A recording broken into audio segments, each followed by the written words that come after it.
And we're live. We'd like to officially begin our program on this morning by greeting as we Muslims greet. Peace be upon you. Assalamu alaikum. We'd like to thank our viewing audience for joining us on this first Sunday live stream of the public address of Imam Earl Abdulmalik Mohammed. My name is Terenzo El-Amin. I'm an imam and business owner here in Cincinnati, Ohio. The first Sunday address is keeping with Imam W. Deen Mohammed's tradition. We are reestablishing the first Sunday address, and we are here today in lieu of the address that had to be rescheduled for Atlanta, Georgia. The theme for Imam Earl Abdulmalik Mohammed's public address is researching our faith and supporting business life in our community. And for those of us who were present during the life of Imam W. Deen Mohammed, we know that this was the theme that he had for his first Sunday there in Homewood, Illinois. We'd like to make a few announcements before we hear from our leader. Our annual observance, Muslim American Leadership Day, will begin on Saturday, October 26, 2024, featuring a public address by Imam Earl Abdulmalik Mohammed. His topic, Islam and the American Soul, the struggle for the more perfect union. An address where this address will be held at is the New Community Court, 233 West Market Street in Newark, New Jersey. Doors open at 12 noon. Program begins at 1 p.m. It's free and open to the public. For more information, you can go to MuslimAmericanLeadershipDay.com. The inaugural West Coast public address will begin November 24th, 2024 in Los Angeles, California. It will be held at the historic Westin Bonaventure Hotel in downtown Los Angeles. Muslim American leader Imam Earl Abdulmalik Mohammed's topic will be Race to a Manifest Destiny, Islam and the Challenge to America. And also, every Sunday morning, we have our Islamic Studies class with Imam Earl Abdulmalik Mohammed. For more information, you can sign up and register at eamspeaks.com and hit the tab Islamic Studies class. And if you wish to support this honorable work and want to make a financial contribution, you can go to Cash App, $M for Muslim, A for American, H for human, and S for salvation. MAMHS, Muslim American Ministry for Human Salvation, is the Cash App.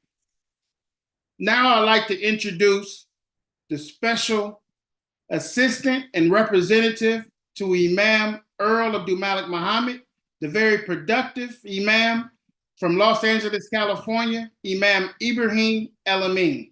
Assistant and representative to Imam Earl Abdulmalik Mohammed, the very productive Imam from Los Angeles, Praise be to Allah. Imam Ibrahim El-Amin. Assalamu alaikum. It is always a pleasure to be here in the company of the believers, to hear the message coming from our leader, the leader following in the tradition that was established by Imam W. Deen Mohammed and his father, the Honorable Elijah Muhammad. And that leader is Imam Earl Abdulmalik Mohammed. As Imam Terenzo stated, we were originally planned to be in as Atlanta this weekend. However, there were some adjustments that needed to be made, and we also had plans to begin the first Sunday address. Our desire is to have it in an actual location, and at some point, we will have the resources and the logistics will be such that we'll be able to realize that in the same fashion that it was conducted during Imam W. Deen Mohammed's lifetime. But for the moment, we will use this Zoom platform beginning the first Sunday of every month at 9:30 a.m. Eastern Standard Time. This Zoom platform beginning the first Sunday of every month at 9:30 a.m. We want to make everyone aware that this is part of the Islamic Studies class, which has been going on for I want to say about 2 years now. And part of the live stream portion are the comments that Imam Earl Abdulmalik Mohammed makes at the beginning. And then afterward, the live stream will end and there's a Q&A session. If you are interested in participating in that Q&A session, then we invite you to register for the Islamic Studies class. It's free. We don't charge anything for it. And we welcome everyone who is sincere and curious. I want to just make some brief comments, as I was asked to do, in the way of introduction to Imam Muhammad. I want to read a quote exactly as it was stated by Imam W. Deen Mohammed regarding Imam Earl Abdulmalik Mohammed. I didn't want to paraphrase it. I want to read it directly.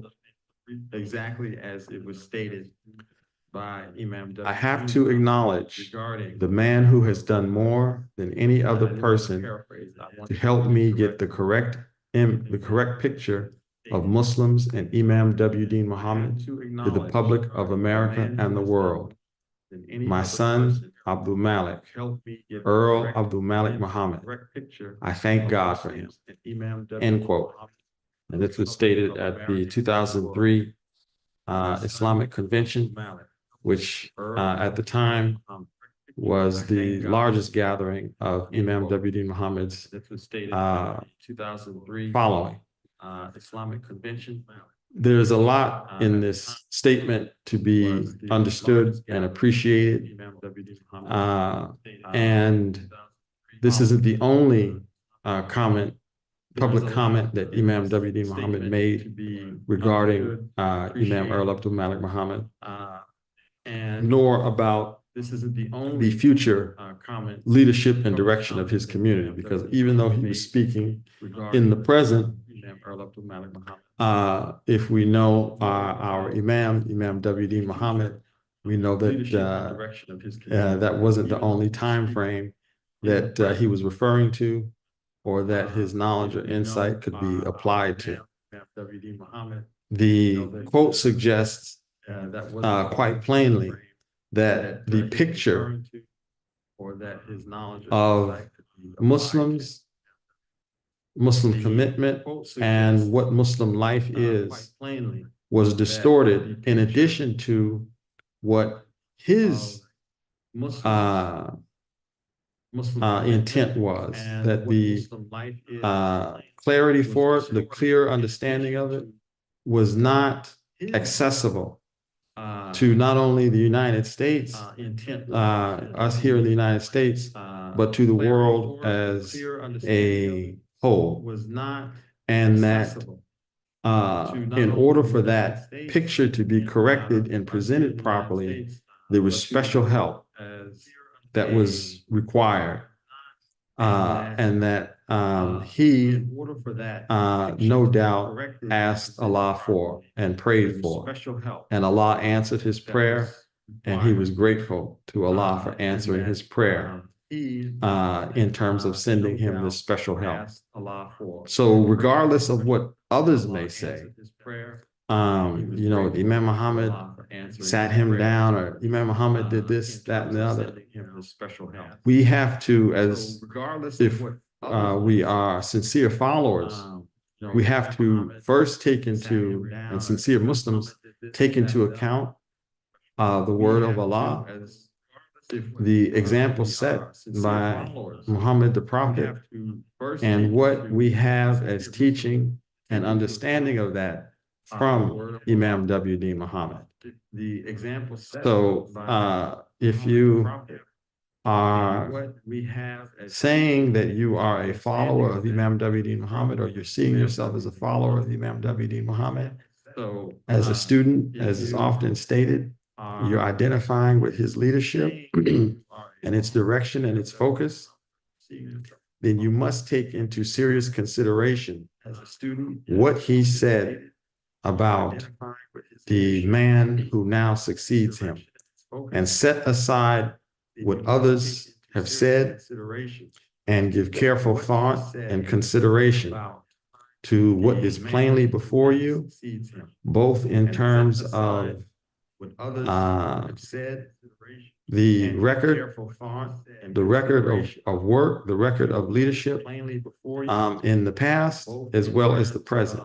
Ask yourself, who is representing Imam W. Deen Mohammed's vision, his focus, and his direction in this time, as he did, as he would, and come to the proper conclusion. So with that, I will conclude my comments and open Imam Abdulmalik Mohammed, Imam Earl Abdulmalik Mohammed's microphone, and I ask that you give him your serious attention and consideration to what he has to say. Thank you. Assalamu alaikum. Imam Earl Abdulmalik Mohammed's microphone.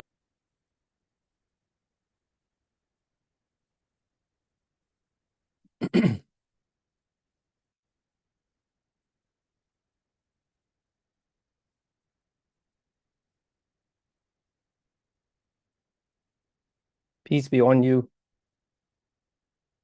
As the Muslims traditionally greet, that is, Assalamu alaikum.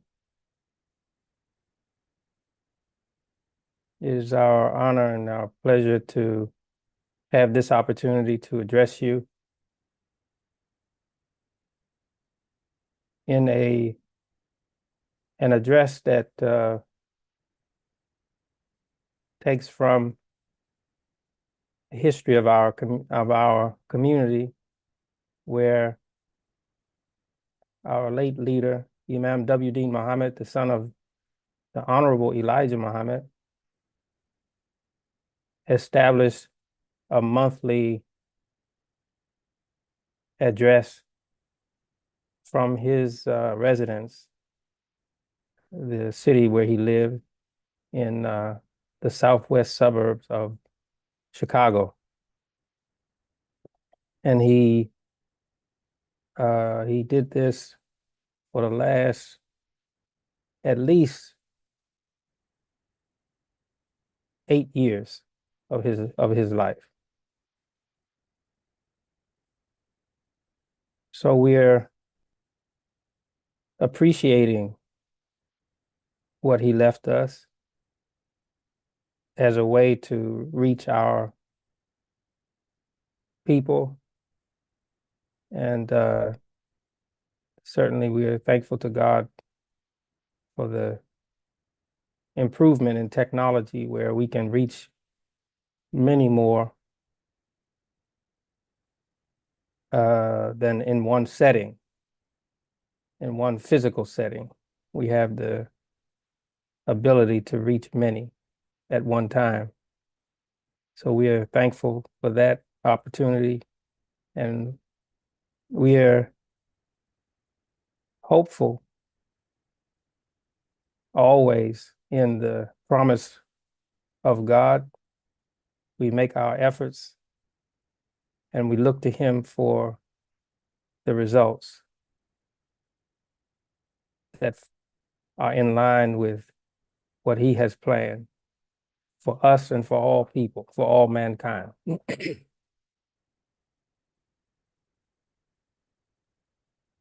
Our praise is for God. He is the Lord and Creator, the guardian and evolver, the cherisher and sustainer of all that he has created. And elect and select from his creation is the creation of humans, human life, the highest creation, and the creation that is supported by everything else. And God says in our scripture, in our holy book, the Quran, that he has created everything to be of service to his human creation. So we turn to him, we ask his guidance and his favor and his mercy, and we also ask his forgiveness for our shortcomings. Without his guidance, if man is left to his own devices, he will certainly not fulfill his purpose. His nature is intended to support his development and his progress, but it is not his nature alone that can bring him to his success. It is from God's mercy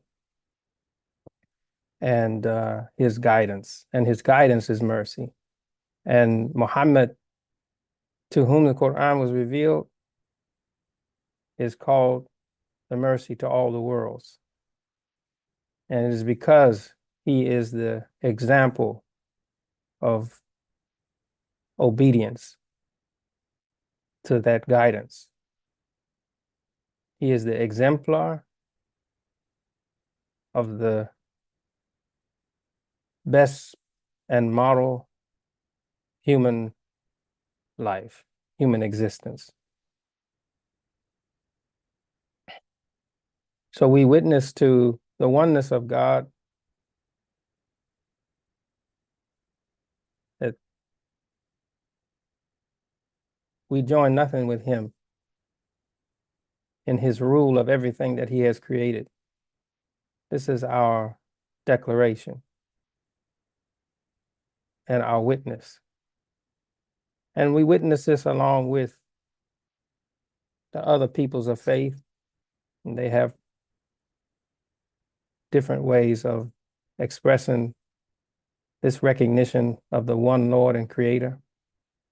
And maybe some will be confused that they have trouble with this declaration, but in the reality and the truthful report, the people of faith can see the commonality, the areas of common life, and we embrace that, and we celebrate that, and we promote that. And we can also see the differences, and coming from our point of view, we can see error and movement away from what is truth.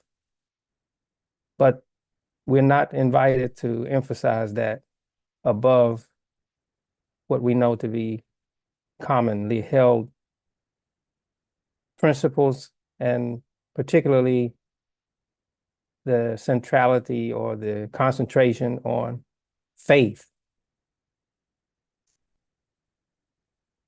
It is faith that saves us for God's pleasure and also for our own success. No matter how intelligent a human being is, or how experienced they are. They realize that they're not in control of all circumstances. And certainly they know that they didn't bring themselves into existence. A human being can't even tell you with any clear or documented evidence, even what day they were born. We don't even have that ability. We have to rely upon what other people have reported to us. So it follows then just simple logic that we are not absolutely in control of our circumstances. And man has evolved to mature in his estimation of his own value as a creation of God. And scripture, divine guidance, divine revelation has assisted human life to come to the proper conclusion about his own reality. We are dependent creatures.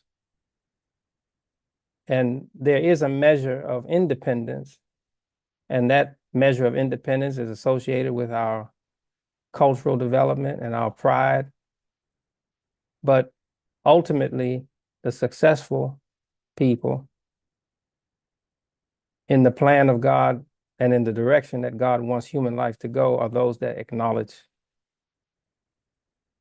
that they are limited and that they are in need of God's help and his guidance. The first human who is described in our religion as father,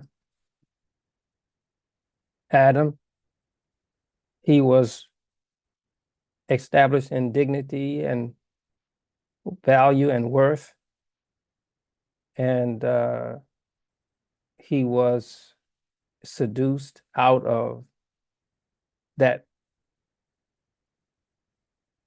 noble picture. And it was guidance that restored him. And so in him is a lesson and leadership, representation for what is salvation for man.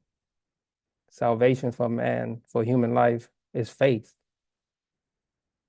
And that has to be established by Muslims, those identifying themselves as Muslims. It has to be established that the foundation for our life, the recognition that of that foundation, is the proper faith. And there's a verse in the Quran, and is also regarded as a supplication. And it says in Arabic language, رَبَّنَا إِنَّنَا سَمِعْنَا مُنَادِيًّا يُنَادِي لِلْإِيمَانِ أَنْ آمِنُوا بِرَبِّكُمْ فَآمَنَّا. Our Lord, surely we have heard a caller calling us to faith. Believe you in your Lord, who is the Lord. And we have so believed. And therefore we have believed.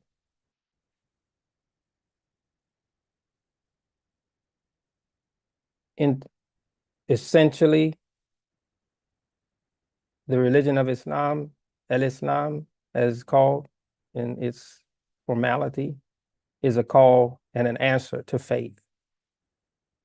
Faith in the Lord and Creator. Faith in his purpose. Faith in his command. Faith in his authority.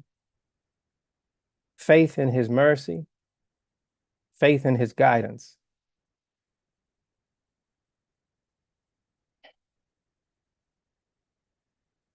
That faith is not limited. It is comprehensive and it is universal. It takes into consideration the purpose for which God created everything, and it invites to obedience within that recognition. It invites to the reality that human life is ultimately dependent on God's mercy, his command, his protection, his guardianship.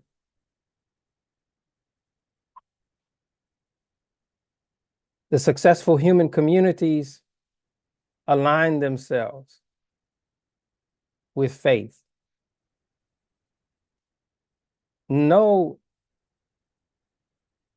measurable advance for human life on this earth in the study of human society, in the study of great peoples,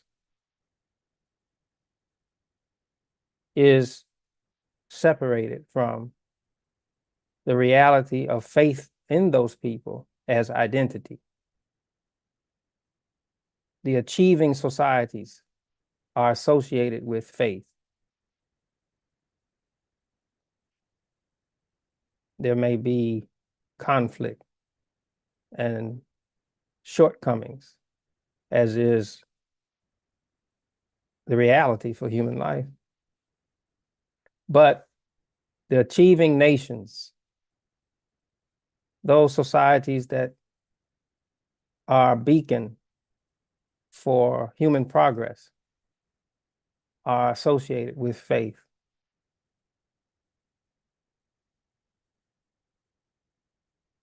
We know also that communities that are, or societies that are associated with faith have introduced conflict into the world and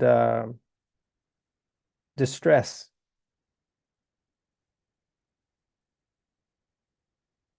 In some cases, oppression. But a careful study and a truthful study will reveal that though they may have identified themselves in the body of the faithful, they were falling short of the standards. We find ourselves in a world presently that in many ways falls short of the standards.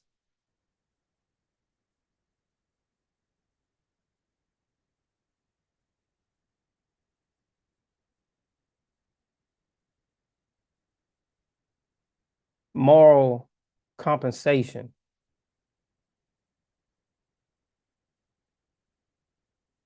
or moral relativity in conflict with standards of excellence and decency that are championed by the monotheistic faiths on this earth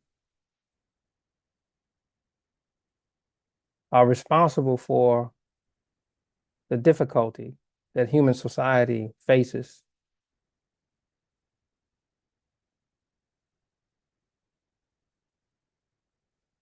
Not having a firm grasp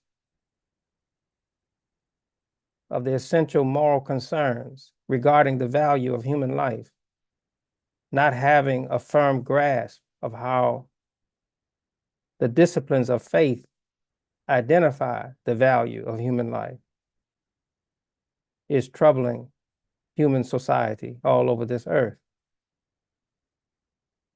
And in such times, it is expected that people,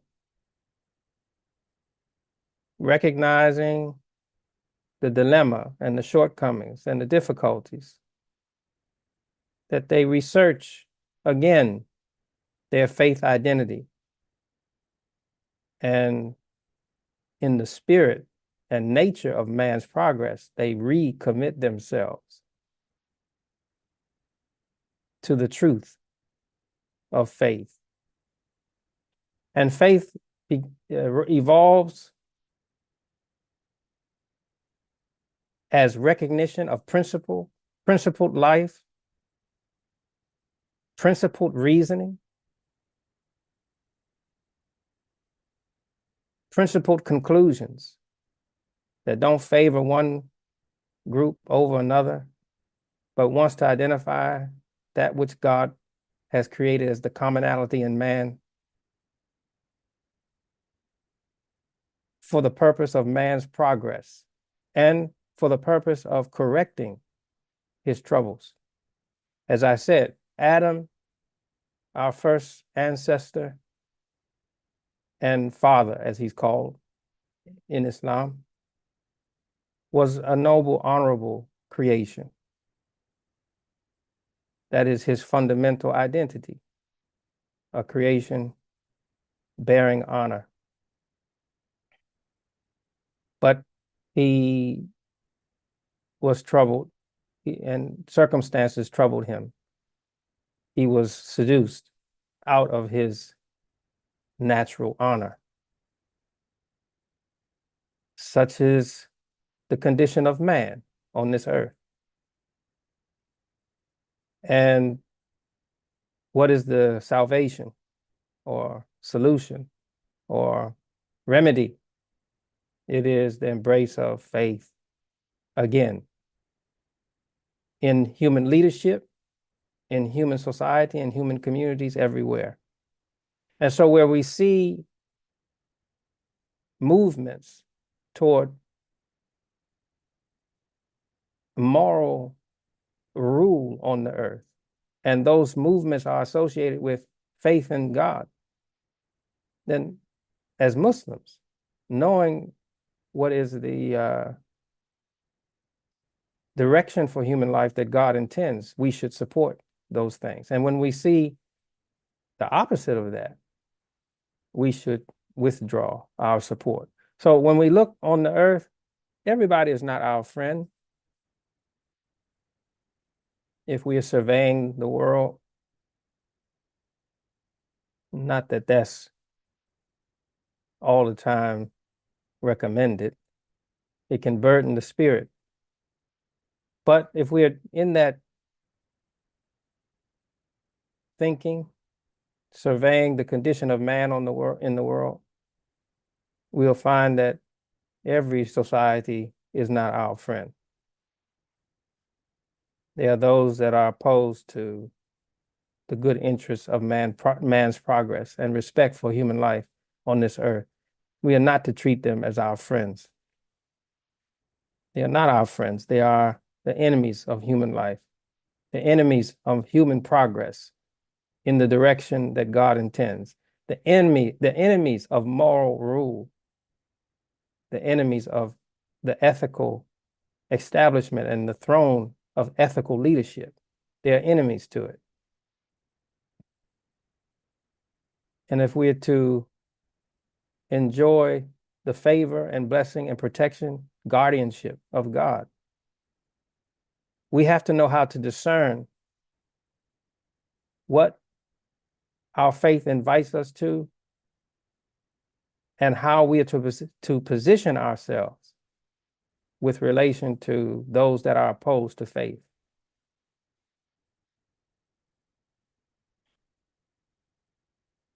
Our aim is the establishment of the moral society, and that is a model society. That is also the establishment and the work to establish just order. In the history of our community in America, we were invited to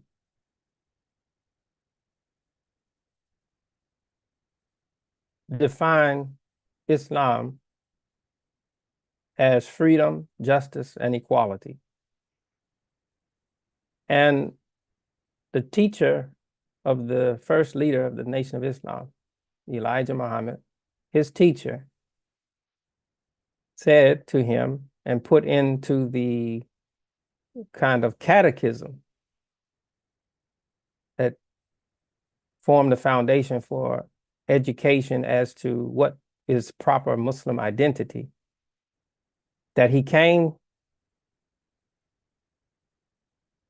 to address the needs of the rejected people in America on July 4th. And July 4th, of course, is a hallowed reference, respected, even sacred reference in the estimation of American democracy, Independence Day. So I don't think, and we've been taught to not look at this necessarily as literal, that Mr. W.D. Farad, who was the Honorable Elijah Muhammad's teacher, that he made these references to sensitize his following, his student, to something valuable as a possibility in the American plan or the American framework. The teaching of the Nation of Islam was that Islam is freedom, justice, and equality.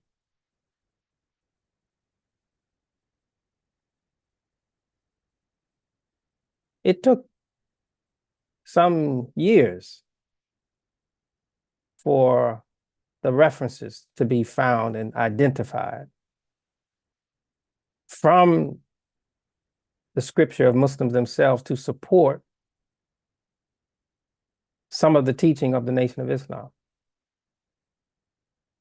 The members of the Nation of Islam were not encouraged to read the Quran, not encouraged to study the Quran. But the Quran was held in esteem. And Mr. Farad himself was associated with the reading of the Quran. So just by way of natural curiosity, it can be concluded that Mr. Farad introduced the first reverence for the Holy Quran to his student and to the membership of the Nation of Islam, just because of the fact that he was himself seen, pictured, holding it with reverence. And eventually that evolved into a maturing and matured curiosity, which led to the study of the Quran. And in that study came the revelation and identification with the reality that what Mr. Farad has said Islam is can be supported by what God has revealed in the Quran. This was a major and important discovery. It's not just Western principles to identify freedom, justice, and equality as the foundation for human society, but that these Western principles were borrowed from what God has revealed about the nature of human life and the nature of human society. So now freedom, justice, and equality is akin to faith. And in the pursuit of proper faith is the discovery of such principles that will establish a people in a model role. In their hands, the tools and knowledge of ethical rule. In their example and their commitment to such principles as a category of faith, they are an important contributor to the establishment of a just order and a model society. God says in the Quran, in another place, to glorify his name, the name of the Lord, who is the Most High, He it is who has created you, or he creates. And then he gives equity. Then he gives equity. Then he gives balance.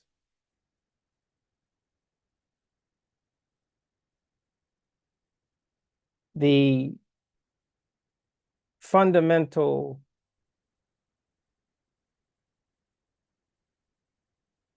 approach to Muhammad the Prophet as the messenger of God and example for mankind is that in him is the establishment of leadership for any who have faith and want for themselves and even define for themselves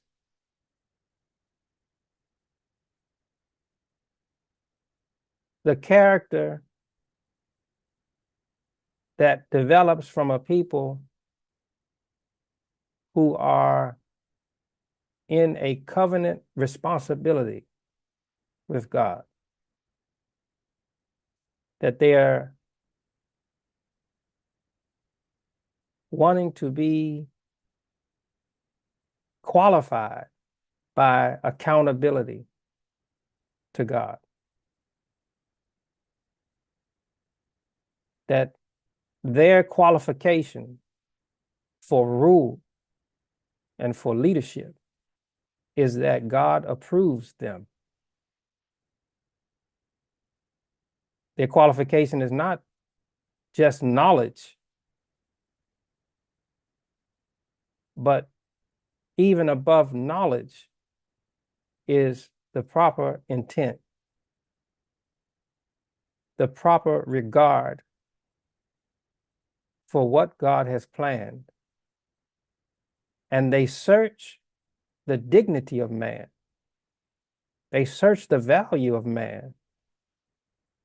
They search the honor of man to support man's progress. And they are themselves devotees to the dignity of human life. And they search what God has revealed to support that vision. They don't seek an oppressive rule. They seek what all peoples hold in common to support their vision and to champion principles that will support societies that are also based upon the same recognitions. So they find a common human decency that they will lock into and promote. And that is the foundation for their commitment and relationships to other societies of human beings, regardless of faith or I should say, regardless of different expressions of faith or even different political order or cultural order or social order. So Muhammad is established as Uswatun Hasana. And the two words that are there together in a phrase, one meaning balance, symmetry, equality, equity, and the other meaning excellence. A common excellence, a commonly held excellence is the nature and foundation upon which to support the notion that human life is of value. And that this principle is the foundation for the development and establishment and the maintaining or maintenance of human society. Mr. Farad introduced Islam as freedom, justice, and equality. It was a great,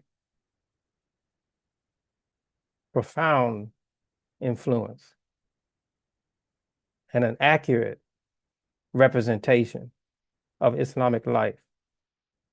But it should be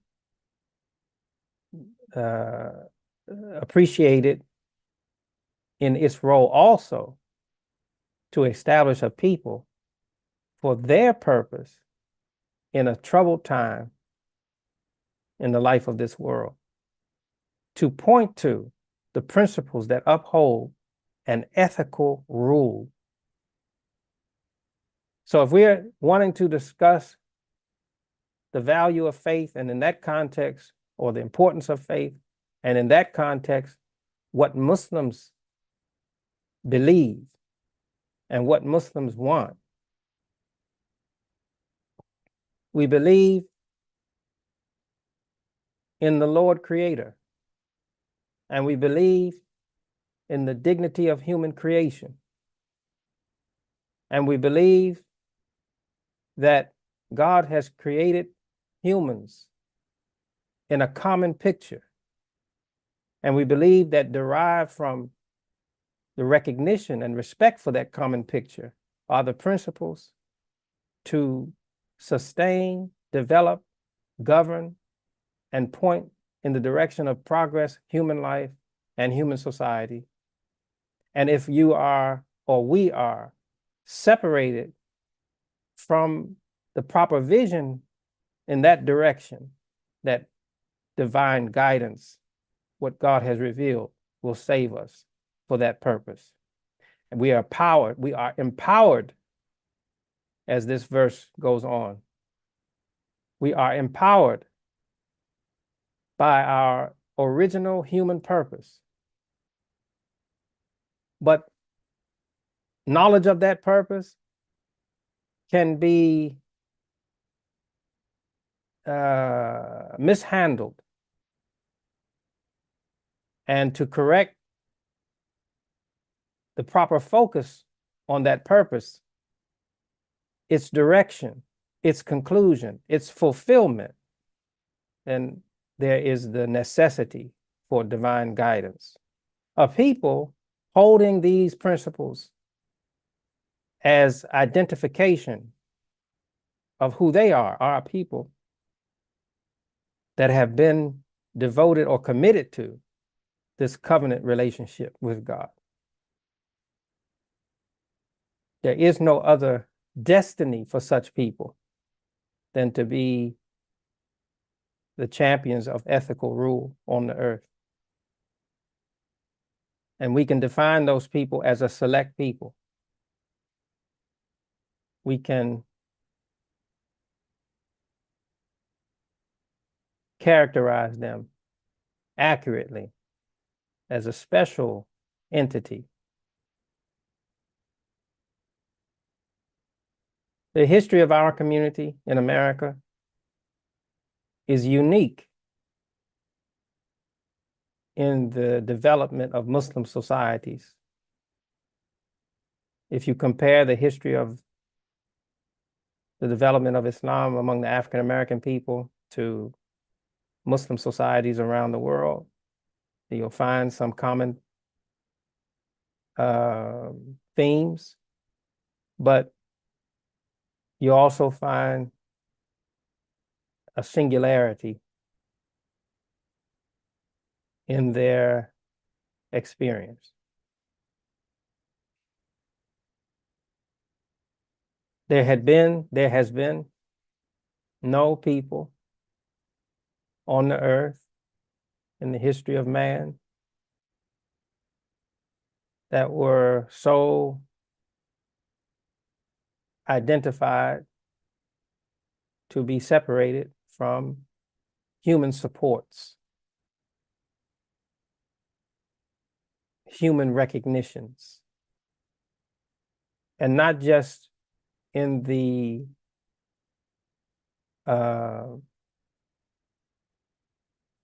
use of those people as slave labor in America,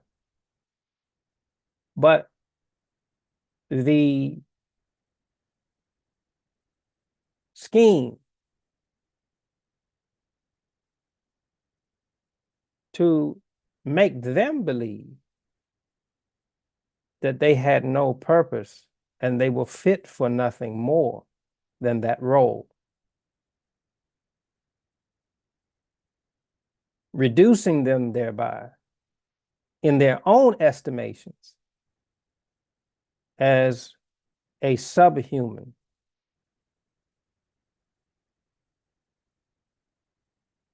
sciences, pseudosciences, false sciences, developed that even have influence now in domestic policies of governance. They even have influence now in strategies to restrict or to curtail resources and wealth coming into the hands of African-American people. They are residual, and as a matter of the record, most leaders will reject such ideas, but they exist nonetheless, and they are an influence in the thinking of American leadership.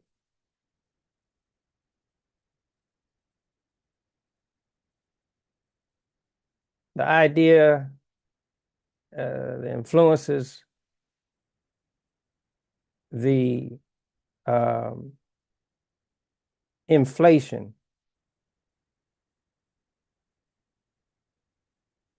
exaggeration of the importance of race, inflation of race identity, and even the creation of classes of race were all ingredients in the American mix to create a slave class. And in so doing, separate a people definitively, deliberately from their human identity. And what does that mean? Separate them from their human purpose. You can go back in the history of man's recognition of cultural and even physical differences. You can go back as far as ancient human life, the Dravidians, and their purposeful separation,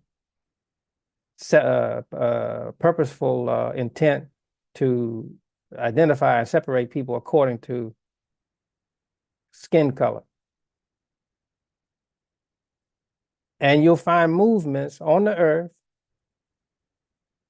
from ancient times and even more recent to classify human beings so as to get them to diminish their vision of their self-worth, so as to enslave them. You'll see those movements.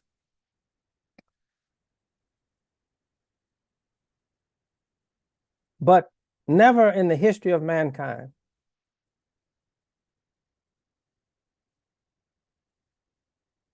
was the plan to create a permanent underclass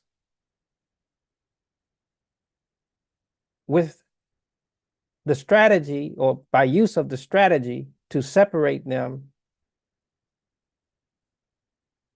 perpetually, eternally from their humanity, from their humanity.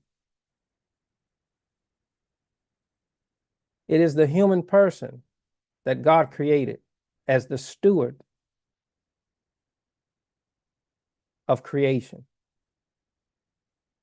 So in that diabolical plan was also the evidence of the working of the will of God.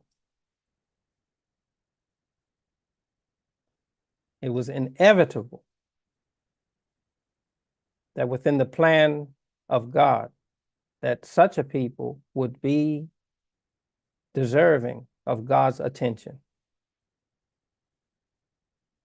And whatever idea God established as the idea to emancipate human life from such schemes that would move in the spirit of human life to serve them, to address such schemes if they were ever to manifest in time,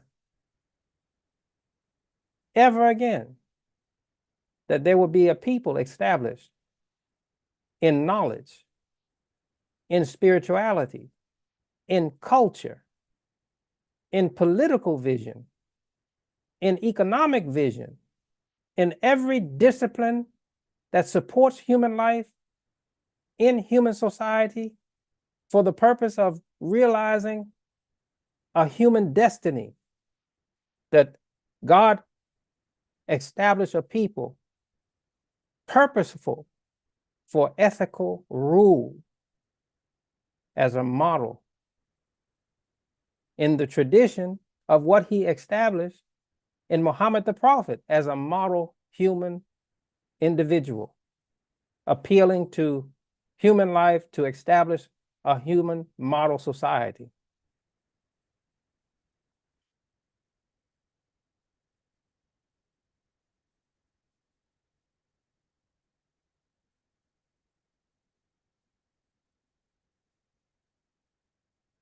If we can appreciate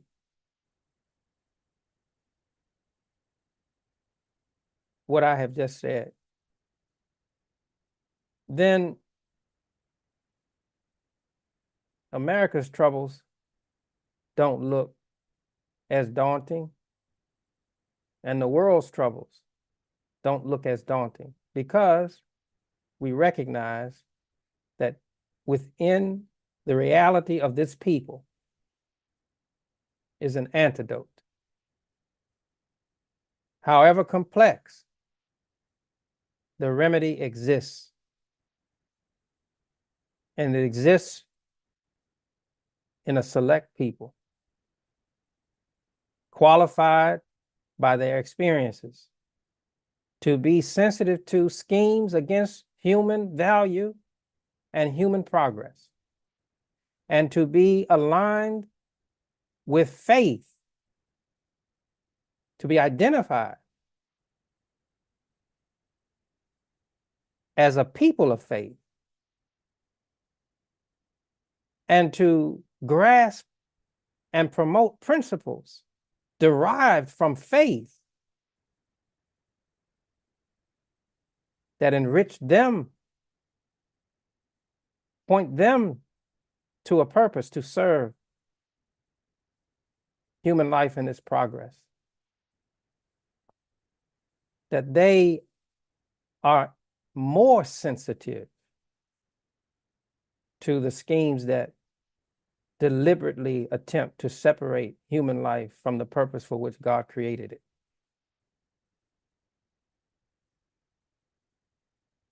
That they are publicly identified as a people aligning themselves with God's guidance.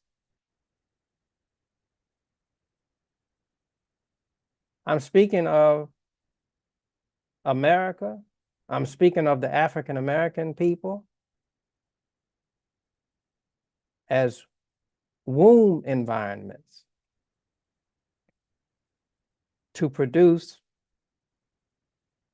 a people whose public identity is that of scriptural support.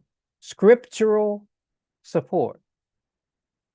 That their identity as humans in human community is associated with faith and guidance.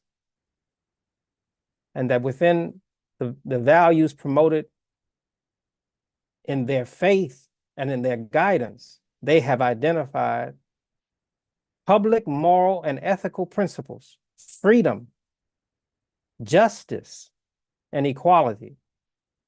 And they are an embodiment in their identity as promoters of those values.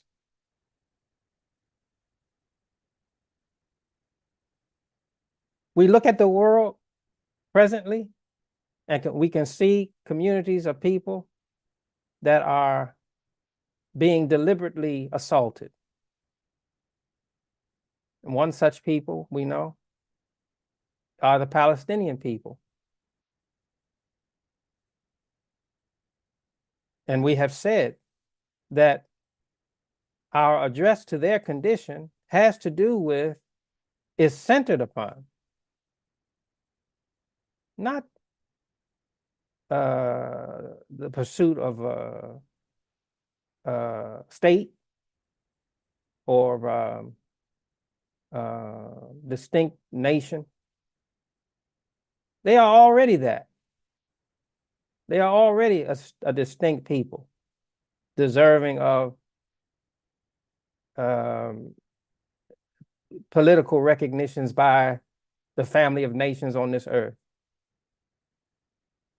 They already have recognition and status at the United Nations, representation at the United Nations, acknowledgement as a quote unquote political entity. What we're talking about is much more fundamental than that.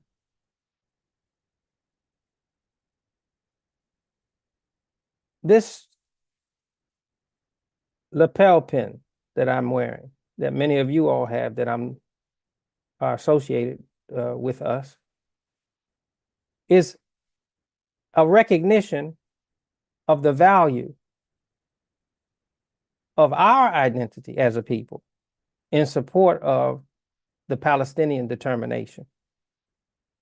That what characterizes us is our identity as a people of faith.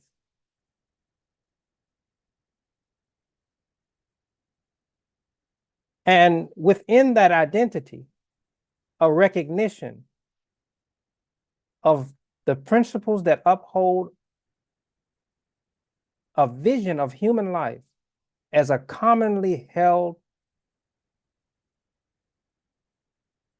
and a appreciation for the universality of the dignity of human identity. We are people characterized in this flag as a people of recognition that there's nothing to be worshiped except the one God, and that Muhammad is his messenger,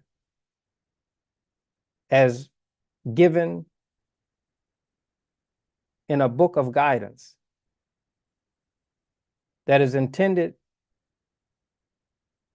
to support the development of human society as God intends. That we are people aligned with that, and a people determined to represent that, and a people identified,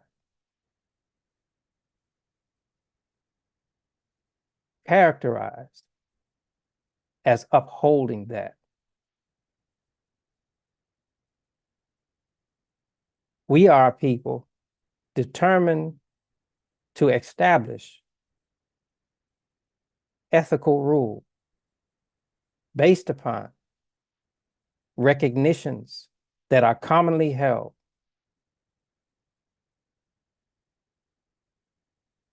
of the dignity of human existence and creation. That is our commitment. That is our desire. That is our hope.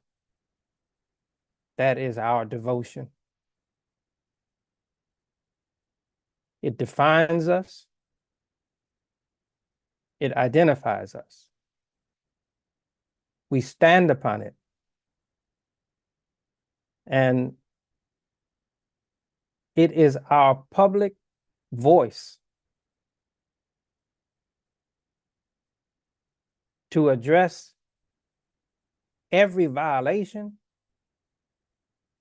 against the dignity of human life. It is our public voice in support of every tribute that wants to exalt the dignity of man.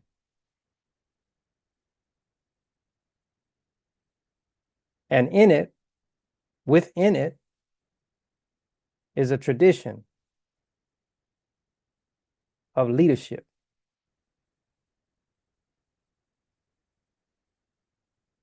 That has its own appeal and language. And it lives. It is not to be usurped by selfishness or egomania. It lives in comparison to the leaders that established it.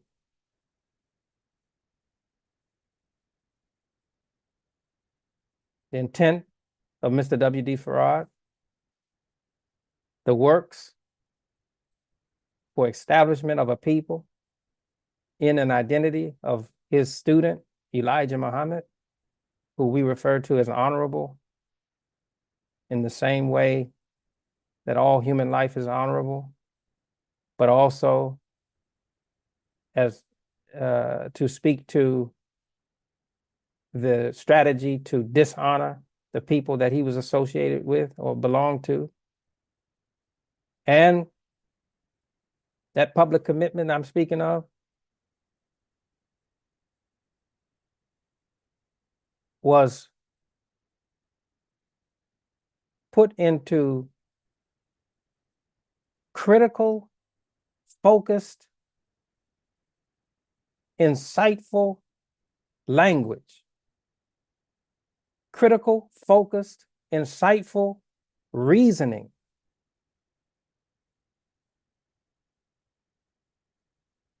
To identify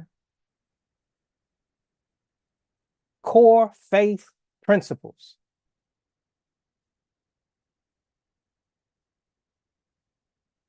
Brought a people to their conclusion in Islamic identity and brought before the world understanding to address human life and its value in its most critical time. And that is the leadership of the son of Elijah Muhammad, Wallace D. Muhammad, or Waterford Deen Mohammed. And that public commitment must be represented in every age, and as long as we have the consciousness to identify as a people.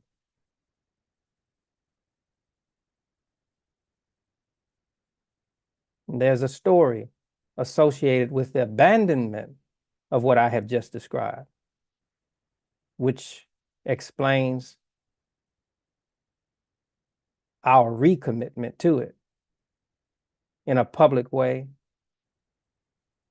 as represented by the Muslim American Ministry for Human Salvation and my leadership.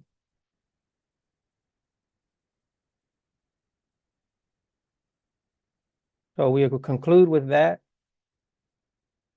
And we thank you for your attention to our address. And now I guess we'll continue with our normal interactions as a class.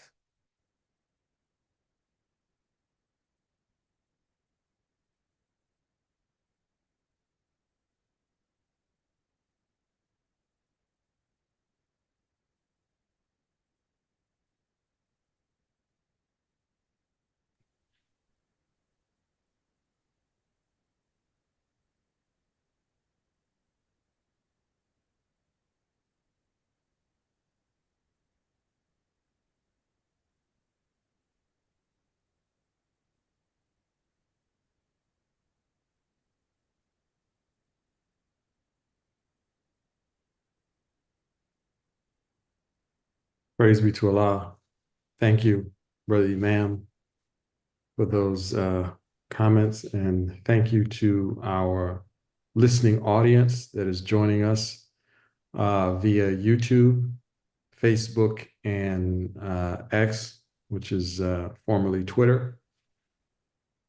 We look forward to the next First Sunday address, which will be the following month, obviously, October 6th at 9:30 a.m. Eastern Standard Time. Again, as a note, this class or this presentation is part of a regular Islamic studies class, which takes place every Sunday, which is taught by Imam Earl Abdulmalik Mohammed. It consists of comments similar to the ones that he made this morning. In addition, though, there is a Q&A session that kind of comprises, I guess, the majority of the time of the class. So if you would like to, in the future, participate in that portion of what we're offering, we invite you to go to eamspeaks.com, click on the Islamic Studies class link, and you can register from there. It's free, and we welcome everyone who is sincere and curious, and I'm sure that you'll find that it's of great value. And that begins, that's every Sunday, the Islamic Studies class. As Imam Terenzo El Amin mentioned, we have the upcoming Muslim American Leadership Day observance, Saturday, October 26th in Newark, New Jersey. And Imam Earl Abdulmalik Mohammed, our leader, will be giving a public address, Islam and the American Soul, Struggle for the More Perfect Union. You can find these details at muslimamericanministry.com as well as eamspeaks.com. The following month, we will be in the city of Los Angeles, here on the West Coast, for what is going to be an inaugural address on the West Coast, November 24th, 2024. And we look forward to having a successful event. It will be taking place at the iconic Westin Bonaventure Hotel in downtown Los Angeles. So we're looking forward to that, both of those events, and we welcome everyone to lend a serious ear and serious consideration to the message that will be delivered on that day. And if you're in the area or you're planning to travel to the area, we welcome you to join us in person. And as always, we will be live streaming. So with that, we want to encourage you again to join the Islamic Studies class, and we look forward to seeing you there and your participation in the Q&A discussion portion. Until then, we will see you back at the next First Sunday address. Peace be unto you. Assalamu alaikum.